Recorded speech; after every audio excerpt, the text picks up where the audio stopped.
몇십억이라는 돈이 쉬운 돈인가요? 근데 그런 정도의 돈을 쉽게 벌 수 있는 방법이란 존재할까요?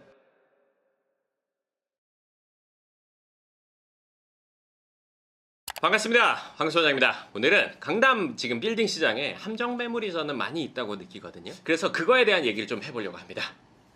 근데 정확히 함정 매물이라는 게 어떤 게 함정 매물이에요? 자, 일단 듣기에 함정이라고 하면 잘못된 거죠. 그러니까 그걸 했다가는 내가 문제가 생긴다는 거예요. 그런 일이 왜 벌어질까요? 왜? 그냥 간단해요. 돈에 눈이 멀어서. 시장이 안 좋거나 이런 건 전혀 상관없고. 그거랑 상관이 물론 있지. 왜냐면은 막 상승기에는 함정 매물이라는 게 없어. 왜? 사면 누군가가 더 비싸게 계속 사. 빠른 시간에 손바뀜이 막 일어난단 말이야. 근데 지금은 그런 상황이 아니란 말이지. 그러니까 난 이렇게 생각해. 공부를 잘하면 시험이 어렵던 쉽던 간에 성적이 잘 나와. 이게 실력 기반인 거지. 근데 공부를 못하는데 운이 좋아서 찍어서 잘 나오거나 시험이 아주 쉬웠어. 공부 안 했지만 공부 잘하는 애 100점 맞듯이 나도 100점 맞을 수 있잖아. 그럴 때는 함정 매물이라는 게 있을 수가 없지. 왜? 비싸게 다 팔린다고 하니까. 그리고 실제로 비싸게 팔리기도 하고. 근데 시험 문제가 어려우면 어떻게 되죠? 공부 잘하는 실력 있는 애들은 100점 맞지만 그렇지 않은 친구들은 자기 자리를 찾아가죠. 지금 그 시점이에요. 근데 지금 그 시점인데 아직도 이 시점에서의 이 시기에서의 어떤 생각을 갖고 접근하는 분들, 그리고 이 시점의 생각을 가지고 매물을 내놓는 분들이 있단 말이에요. 그럼 이 두 사람이 만나면 어떻게 되냐? 함정이 되는 거예요. 한동안 강남 빌딩을 사가지고 신축이나 리모델링 해가지고 높은 값을 받을 수 있다, 몇십억을 벌 수 있다, 이런 얘기 많이 들으셨을 거예요. 실제로 그런 사람들이 있었고 앞으로도 있을 수 있어요. 근데 몇십억이라는 돈이 쉬운 돈인가요? 돈이 많은 사람들에게도 2, 30억은 적은 돈이 아닙니다. 근데 그런 정도의 돈을 쉽게 벌 수 있는 방법이란 존재할까요? 이거는 말이 안 되는 얘기예요. 빌딩 시장에 대해서 잘 모르는데 그런 정도의 소득을 기대하고 톱성 뭔가를 잡았다가 잘못되는 경우들이 지금 왕왕 있고 앞으로 더 있을 거라고 저는 판단을 해요. 자, 부동산 시장 화랑 지금 몇 년 됐어요? 적어도 3년 됐습니다. 그 사이에 괜찮은 곳들이 개발이 많이 됐습니다. 그런 것들에 대한 변별력이 있는 상태가 아니라 신축만 할 수 있으면 괜찮은 거 아니야? 여기 리모델링만 할 수 있으면 괜찮은 거 아니야? 이런 생각으로 접근하는 사람들이 많고 그런 얘기들을 이제 듣게 되는 곳들이 많은 거죠. 투자를 하는 입장에서 판단력이 있어야 돼요. 사실은 기본적으로 판단력이 있어서 아무리 누가 얘기해도 이게 맞다 안 맞다 판단할 수 있어야 되는 건데 그게 아니고 누군가가 하는 말을 100% 믿고 그런 것들을 하다 보면은 결국엔 책임은 본인이 지게 된단 말이에요. 그렇게 되면 여기 몇십억 더 받습니다.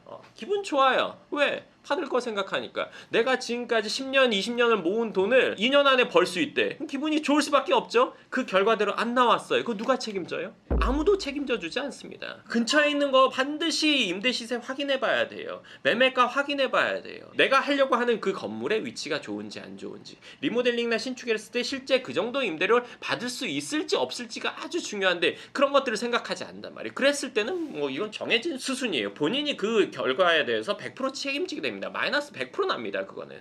그러면은 이런 매물들을 안 걸리려면 어떻게 해야 될까요? 제가 이전에도 얘기했지만 근생 건물이라는 거는 해야 될 위치랑 하면 안 될 위치라는 게 그냥 선이 딱 정해져 있어요. 번지수를 주면 제가 판단해 드릴 수 있어요. 근데 그걸 판단할 수 있는 근거를 내지는 기준을 달라고 하신다면은 그건 제가 예전에 얘기했던 것처럼 갔는데 이거 좀 아닌 것 같은데? 그럼 거의 아니에요. 여기 괜찮은 것 같은데 그건 거의 맞아요. 그냥 구체적으로 이렇게 이 기준 몇 가지만 충족하면 맞다 아니다라고 해서 얘기하기는 사실 어려워요. 그리고 지금 임대 시장에 대해서 제가 다른 영상에서 얘기하려고 했는데 지금 생각난 김에 그냥 얘기를 해드릴게요. 지금 임대 시장이 사실 쉽지 않거든요. 이런 임대 수요가 이전보다 줄었어요. 왜 줄었냐? 왜 줄었을까요? A급, B급, C급, D급, E급 입지라고 칠게요. 그러면 A급이나 B급에 임대를 들어갈 회사들이 C급, D급에 사옥을 지어가지고 거기서 사무실을 하고 있단 말이야. 왜 이런 일이 벌어졌을까? 왜냐면요, 사업을 해서 사옥을 갖고 있는 게 돈을 버는데 아주 지대한 영향을 미친다는 얘기를 듣고 사옥을 지었단 말이에요. 근데 이거 진짜 바보 같은 짓을 한 거예요. 1차원적으로 생각하면 그럴 수 있죠. 월세 안 나가고 강남 빌딩 가격 올라가니까. 근데 제가 아까 얘기했죠.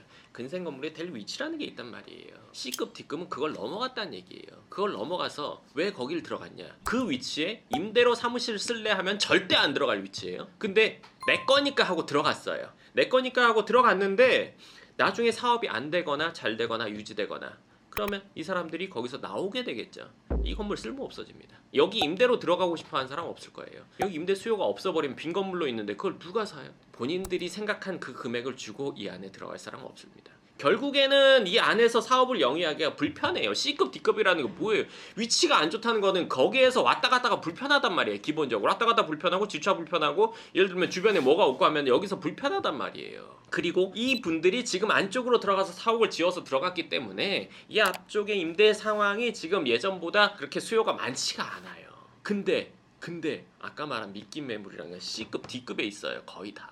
그런 정도의 위치에다가 지어놓고 임대를 하려고 한다. 이거는 100% 잘못됩니다. 제가 오늘도 좀 돌아다니고 이제 들어오게 됐는데 이제 지방에서 돈을 많이 번 건설사들이 있단 말이에요. 근데 그런 분들이 꼭 이제 서울이나 강남에 대한 로망이 있는 것 같아요. 그래서 돈을 많이 벌면 강남에 와서 땅을 사서 시행을 합니다. 건물을 지어요. 근데 그 위치에 안 맞는 건축물들을 지어놔요. 주거를 지어야 되는데 왜 근생을 지었지? 근생을 지어야 되는데 왜 주거를 해놨지? 말도 안 되는 그런 것들을 해놓는단 말이에요. 그러니까 그분들이 외부에서 보는 강남은 그냥 하나란 말이에요. 그냥 통. 그걸 디테일하게 어느 골목까지 아는 사람은 없단 말이에요. 저처럼 아는 사람은 없을 거 아니에요. 그렇기 때문에 어디 딱 해놓고 거기에 뭐 해놓으면 괜찮겠지 하고 주택을 딱 지었네. 지금도 비어있어요. 그냥 싹 다. 왜 그런 일이 벌어지냐?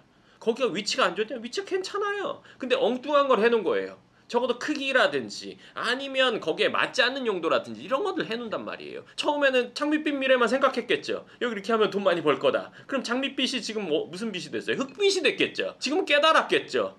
쉽지 않구나. 제가 이 얘기를 하는 거는 위치에 맞는 뭔가를 해야 된단 말이에요. 잘못 지어놓은 건물들, 그래서 뭐 곤란한 건물도 비어있고 이런 건물도 보면 참 열받아요. 네 것도 아닌데 왜 열받냐 하면은 부동산이 땅이라는 거는 제한된 재화잖아요. 강남구가 넓어질 수 없는데 강남구에 제한된 그 땅에다 저 위치에다가 저런 식으로 해놨다고? 그럼 참 아까워요.